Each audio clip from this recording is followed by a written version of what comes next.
Welcome to another deep dive.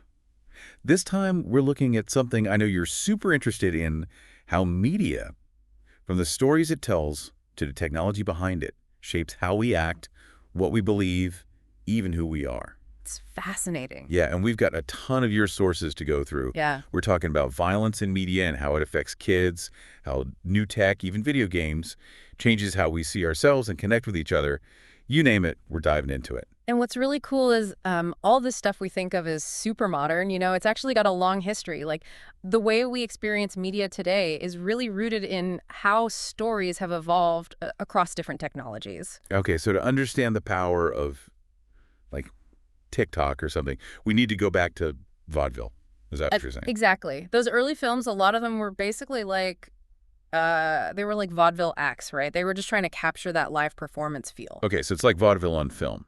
Yeah, and then radio changed everything. Storytelling wasn't just about what you could see on a stage anymore. The golden age of radio brought us all this variety news, music, drama, you name it. And those soap operas that went on for decades, captivating listeners with stories that never really had a beginning or an end, It's right? the original binge watching. Yeah. Okay, so how does that connect to us today? Well, think about it. People have always loved serialized content, whether it was those penny dreadful novels back in the 19th century or those old silent film serials. Like, wasn't there one called What Happened to Mary or something like that? Yeah. Edison made one back in 1912, Yeah, so it goes way back. way back. And then you had radio soap operas like Guiding Light, which ran for over 70 years. We crave that continuation, that sense of a world unfolding that we can always come back to. It's the same thing that makes us binge watch the latest Netflix hit. I see what you're saying. It's not just the technology, but how we connect with stories because of it. Okay, so vaudeville, Yeah. radio, soap operas. Hmm. So what about the web? That feels like the biggest shift of all, right? Absolutely. We've gone from like those early online communities like Usenet, think proto-social media, right, to the giant interconnected world of Web 3.0. With each step, the way we talk to each other, share information, even just how we see reality has been fundamentally changed. Wait a minute, how we see reality itself. That's kind of a big statement. Well, think about the semantic web. The web is getting smarter all the time, more interconnected. The lines between information and experience are getting blurry. Like, take transmedia storytelling. Now, one story could be a video game, a comic book, a TV show, even real-world events. How do you separate fiction from reality when they're all mixed up like that? I'm already getting a headache.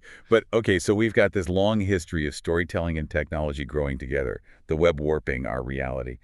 What about the actual psychological effects of all this? That's where things get a little, worrying, right? Definitely. Media effects, research that's the field that looks into this, the potential negative impacts. Think about things like manipulative marketing, kids seeing stuff they shouldn't, harmful stereotypes being spread, and that's just the beginning. We are bombarded with media all the time. Yeah, that stat about kids in the U.S. seeing something like, 200,000 acts of violence on TV by the time they're 18? That's pretty scary. It is. But while we should be concerned, we can't jump to conclusions. Meaning? Well, you can't just say violent media equals violent people. Things are more complicated than that. Like, everyone's different. How someone interacts with media depends on who they are, their background, the whole picture. Okay, so it's not just about the content, it's about the person too. Yeah. But doesn't that make it harder to figure out the real effects? It does. It makes research hard, but that's exactly why media literacy is so important. What do you mean? It's not about avoiding media completely. It's about being smart about it. Yeah. Having the critical thinking skills to analyze, to understand the messages you're getting. Okay, so instead of panicking, learn to think critically. That makes sense. But isn't all media bad? Aren't there good things too? Absolutely. Social technologies, for example, can be really powerful for good. Think about how they give a voice to people who might not have been heard before. They can help people be more creative, work together, build communities, and even help us understand and empathize with people who are different from us. So it's about balance, Mhm. recognizing the bad but also the good. Media can connect us, teach us, inspire us. Exactly. But now let's talk about something we haven't yet, that elephant in the room. Violence in media. It's something that needs a good, hard look. Yeah, it's a big one, that's for sure. We talked about how much kids are exposed to, but what does the research actually say about the long-term effects of all that violence? Well, one of the main ideas is something called observational learning. It's not just about copying what you see on a screen. It's Wow. deeper than that. It's about taking in those aggressive behaviors, making them part of your own, like, script for how to deal with conflict. So it's not see punch on TV, go punch Yeah. someone. It's more like see violence as solution. Think violence is how to solve problems. Exactly. And there's evidence that seeing violence a lot can make you less sensitive to it, like you get used to it. It can make you less empathetic, less caring when someone's hurting. Some studies even say it can make you see the world as a scarier, more dangerous place than it really is. Okay, that IS scary. Mm. But so again, it comes back to media literacy, right? If we teach ourselves and our kids to think about what they're seeing, not just take it all in, maybe that helps. Absolutely. Knowing how media works, how it tries to affect you, that's crucial for navigating this world where we're surrounded by it. And it's especially important when we think about kids, how vulnerable they are. Speaking of kids, you mentioned this idea of positive psychology and how it's being used in children's media. What's that all about? It's actually really interesting. Instead of focusing on all the bad stuff media can do, this approach is about using media to help kids grow and develop in good ways. Think of shows like Dora the Explorer or Sid the Science Kid. I've seen those with my nieces and nephews. Those shows are fun to watch, but they're also teaching kids how to solve problems, work together, even scientific thinking. Exactly. And it's all wrapped up in fun stories with characters that kids love. It's not just passively watching whatever's on. Okay, so even with kids' shows, there's good stuff and bad stuff. It's about being careful what they watch, right? It's about making good choices for sure, especially for young kids. It's not about cutting them off from tech. It's about choosing good content and setting limits on how much screen time they have. It's like quality over quantity, even when it comes to cartoons. Speaking of which, let's talk about video games. Yeah. I'm fascinated by how these immersive new technologies change how we see ourselves and interact with each other. It all seems very futuristic. It is a fascinating area. Imagine virtual worlds where you can be anyone you want, look any way you want. You're not limited by your physical body anymore. It's like that Proteus effect we read about, how our avatars, those digital versions of ourselves, can change how we behave, even in the real world. Exactly. Studies have actually shown that people with avatars that they think are attractive act more confident and intimate in virtual interactions. And people who had taller avatars were more assertive, even aggressive, in real-life negotiations afterwards. Wait, so what we do online affects how we act offline? That's both cool and kind of creepy. Yeah. What does that mean for who we are, our identity, when the lines between real and virtual are getting so blurry? That is a big question we're facing. Are our online selves changing who we are in the real world? And what does that mean ethically? Something we need to think about carefully. Okay, lots to unpack there, but before we get lost in the metaverse, let's shift gears a bit and talk about another area you're interested in: video games that get people moving and those used for learning and behavior change. Great point. It's amazing how games have gone beyond just entertainment, right? Those exergames, like what we saw with the Wii, show how powerful they can be in fighting against our increasingly sedentary lifestyles. Oh, I remember when the Wii came out, it was huge. Suddenly everyone was bowling and playing tennis in their living rooms. It was a fun way to get people moving. It was. It was such a great example of how technology can actually encourage physical activity. Of course, you have to be careful about injuries and making sure people don't overdo it, but the idea is really powerful. And what about those serious games? The research you sent mentioned them being used in all sorts of fields, like education and healthcare. The possibilities are huge. Serious games can be used for things like training simulations, teaching complicated ideas, helping people manage chronic illnesses, even encouraging positive social behaviors. Okay, what's an example that really shows how powerful these serious games can be? What really stood out to you? One that comes to mind is Aidi, the cost of life. You play as a family in rural Haiti, and you have to make these tough choices about their health, education, their whole well-being. It makes you really understand how complex poverty is and how everything is connected. Wow, so it's not just learning facts. It's like you actually experience what it's like. That's powerful stuff. We've covered a lot of ground in this first part of our deep dive. It feels like we've only just scratched the surface. We have. This world of media influence is so big and it's constantly changing. It's a lot to take in. So where do we go from here? What are some of the main things you think our listeners should be thinking about as we move into the next part of our deep dive? So as we dig deeper into this whole idea of media influence, it's not just about what we watch or read or play.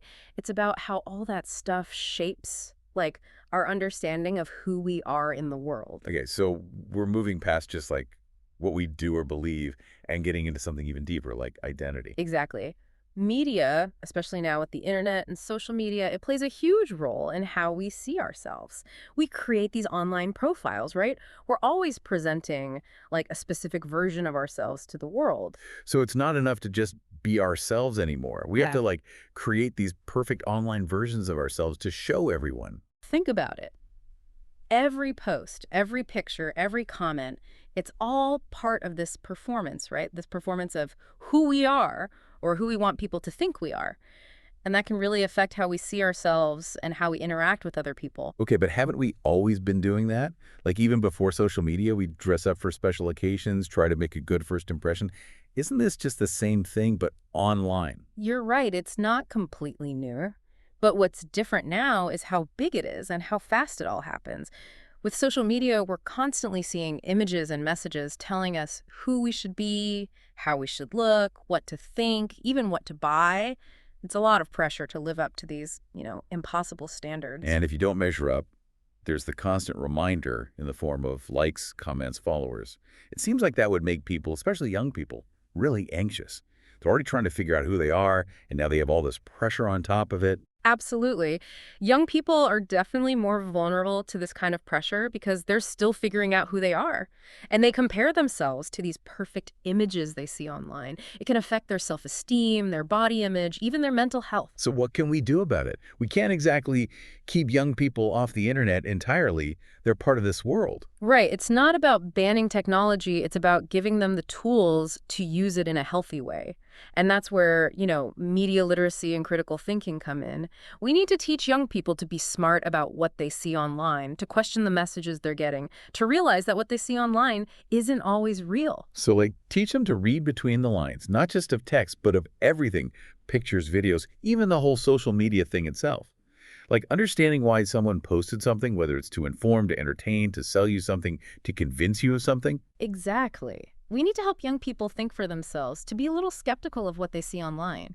They need to understand that those perfect lives and bodies are often fake, edited and filtered. Comparing themselves to that stuff can be really damaging. Okay, so we talked about identity, especially for young people, and how media can affect that in, good and bad ways. But before we move on, I want to go back to those serious games for a minute. They seem like a completely different way to use technology, one that's more positive and beneficial, right? Yeah, right. Serious games are showing a lot of promise. We talked about healthcare before, but there's so much more. Yeah, the idea that something like a video game, which people usually think of as just for fun, could actually help people get healthier is pretty cool. It is. There's more and more evidence that serious games can be helpful for things like physical therapy, dealing with pain, and even improving cognitive function. So instead of sitting around watching TV or scrolling through social media, people can be doing something interactive that challenges their minds and bodies in a good way. Exactly. And it's not just physical health. Serious games are also being used to help with mental health issues like anxiety and depression. I can see how that would work. Like, a game could be a safe space to practice coping skills, right? To try out different ways of handling tough emotions. Right.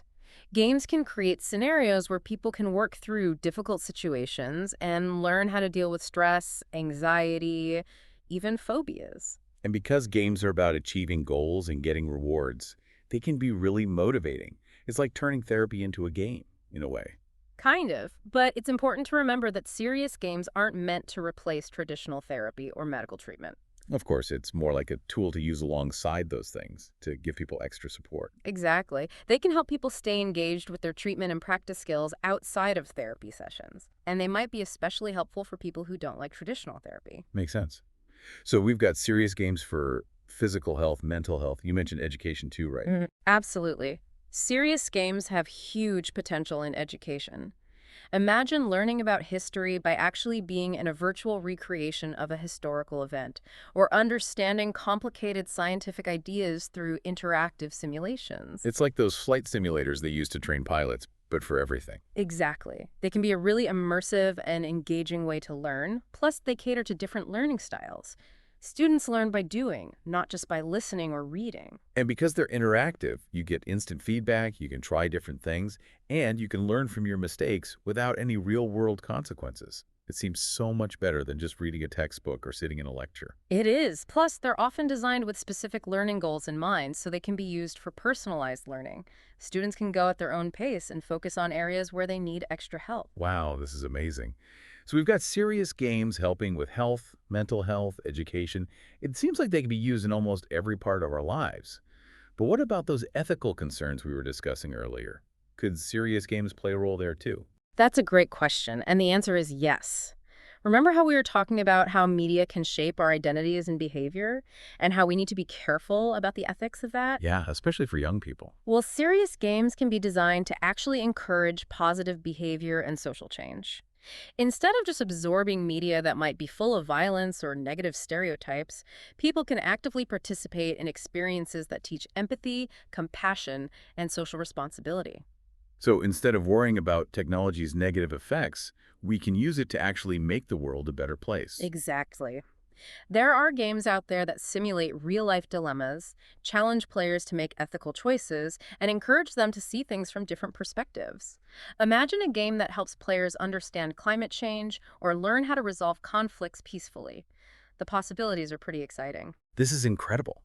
It's like using the power of games to make us more thoughtful, more empathetic, more responsible citizens. It's a much-needed counterbalance to some of the negativity we see in media. But like with anything powerful, there must be some potential downsides, right? Of course, while serious games have huge potential, there are definitely challenges. One is accessibility. Not everyone has access to the technology or resources they need to play these games. That's a good point. If we're talking about using serious games to address social problems or create positive change, we need to make sure everyone can play, regardless of their background or income. Exactly. We need to be aware of the digital divide and make sure these technologies don't make existing inequalities worse. And then there's the design of the games themselves. They need to be carefully designed to be effective and engaging. So it's not just about taking any game and calling it educational. Definitely not. You need expertise and careful planning to create a game that's both fun and actually teaches something. And even with the best design, we need to figure out how to measure whether these games are actually working. How do we know if they're achieving their goals? Right, we need evidence, not Mm. just assumptions. Just because a game is fun doesn't automatically mean it's going to make a positive difference. Exactly. We need good research to evaluate the effectiveness of serious games. We need to be able to measure their impact on knowledge, skills, attitudes, and behaviors. So it's about being excited about the potential of serious games, while also being realistic and critical. Well said. It's about being cautiously optimistic, recognizing the good things these games can do, while also understanding that we need research, ethical considerations, and a commitment to making them accessible to everyone. This has been a really fascinating discussion about serious games. They really do seem like they could change everything, from healthcare to education to how we interact with each other. But before we get too carried away with the future, I want to bring things back to the present and talk about something that's been on my mind throughout our conversation: the impact of media on children. It's Mhm. something that parents, educators, and anyone who cares about kids are always thinking about. Absolutely, and they should be. Children are so vulnerable to what they see and hear in the media. We need to make sure they're having positive experiences with media. We've already talked about that statistic, how kids in the US see something like 200,000 acts of violence on TV by the time they're 18.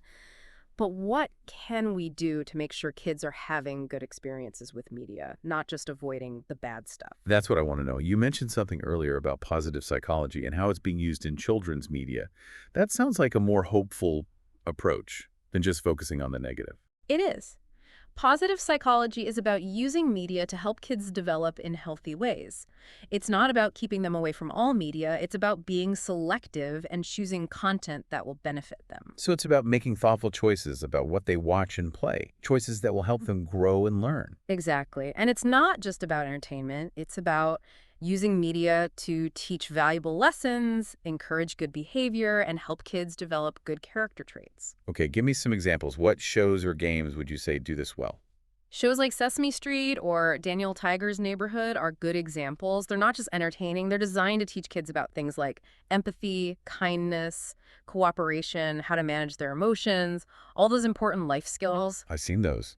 They're really good at teaching those lessons in a way that's fun and engaging for kids. It's like sneaking in valuable lessons while they're having fun. Exactly. And it's not just TV shows. There are apps, games, and websites that are also designed with positive psychology in mind. There are interactive stories that encourage kids to be creative and solve problems, games that teach them how to work together, and even apps that help kids learn mindfulness and how to regulate their emotions. So even in this digital age, we can use technology to help kids learn and grow. But is it realistic to think that we can control everything they see and do online? Kids are going to be exposed to all sorts of things, whether we like it or not. You're right, we can't control everything, but we can still do a lot. We can set limits on screen time, choose age-appropriate content, and most importantly, talk to them about what they're watching and playing. So it's about being involved, not just letting them do their own thing. Exactly. Watching and playing with children gives us the chance to talk about what they're seeing, ask questions, and help them develop those media literacy skills we talked about earlier. It's like showing them how to think critically about media by doing it ourselves, helping them understand what's real and what's not, what's fact and what's opinion. Exactly. And it's about encouraging them to make their own choices about what they enjoy, what they learn from, and how media makes them feel. This has been such a helpful conversation. It's given me a lot to think about as someone who cares about how media affects young people. It's a complex issue, for sure, but it's one we need to be proactive about. And it brings us back to that big question we keep coming back to. How do we make sure that all this powerful technology is used in a way that benefits humanity, especially when it comes to young people and their development? It seems like everything we've talked about leads back to that question. How do we use these tools responsibly and ethically, especially when we're talking about the future generations? Exactly. It's something that we need to keep talking about. As we move into the final part of our deep dive, let's keep that question in mind. Okay, I'm ready to dive in. What else is there to explore?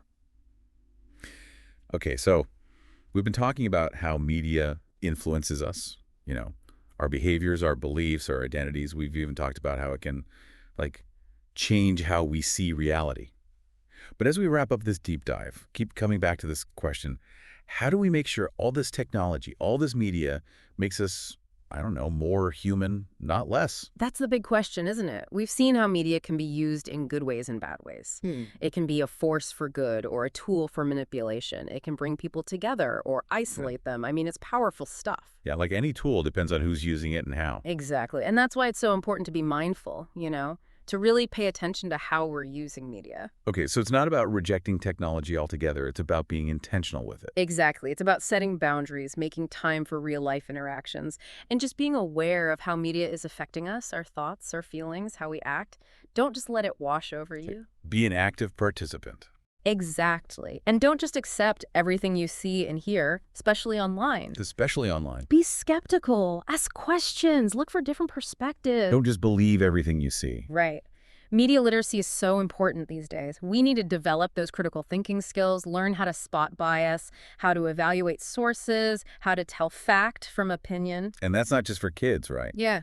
Adults need to be media literate too. Absolutely. It's a lifelong process, this whole thing of navigating the media landscape. The more we understand how media works, the better choices we can make about how we use it. And speaking of making good choices, can we talk about serious games again? I feel like they offer this whole different way of interacting with technology. It's not just about passively consuming, it's about doing, learning, growing. You're right. Serious games are showing a lot of promise in using technology for positive change, for building empathy or promoting social responsibility. It's taking the power of play and making something meaningful out of it. It's like taking all that time we spend on, like, mindless entertainment and using it to do something good for ourselves and the world. That's the idea. They can help us understand complex issues, develop critical thinking, even practice positive behaviors, all in this safe, fun environment. It's like a training ground for real life. Yeah, But like we talked about before, we need to be realistic, right? There are limitations to what these games can do. for sure. We still need more research to prove how effective they really are, to make sure they're actually achieving what they set out to do, and we need to make sure everyone has access to them. So it's not a perfect solution, but it's a tool, right? It's something we can use to address social problems, to help people develop in positive ways, and maybe even to make us, better people. Well said. It really comes down to this technology isn't good or bad in itself. It all depends on us, how we choose to use it.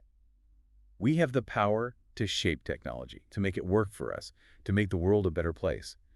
But it takes effort, it takes collaboration, and it takes a commitment to doing it ethically. And it takes conversations like this one, where we can explore these complex issues and make sure technology is being used for good.